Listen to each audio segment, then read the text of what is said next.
ఎన్నికల్లో గెలుపోటముల్ని ఒక్క ఓటు కూడా శాసిస్తుంటుంది. ఇదివరకైతే కనుక ముగ్గురు మధ్యన ఉన్నప్పుడు మూడవ వ్యక్తి ఈ గెలుపోటముల మీద ప్రభావితం చూపెడతారు, మూడవ పార్టీ.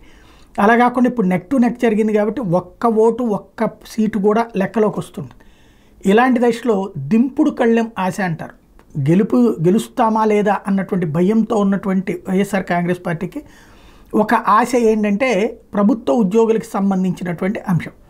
ప్రభుత్వ ఉద్యోగులు ఏదైతే క్రిందటిసారి వేసిన ఓట్లకి అందులో 5% దాకా ఫెయిల్ అయినాయి, ఈ దఫా కూడా అట్లా ఫెయిల్ అవుతాయి అన్నటువంటి ఆశ. క్రిందటిసారి 2,95,000 మంది ఉద్యోగులు పోస్టల్ బ్యాలెట్ రూపంలో ఓటు హక్కు వినియోగించుకుంటే అందులో 56,545 ఓట్లు చెల్లవు అని తేలింది. అంటే 19.517%, అంటే దాదాపు 5వ వంతు.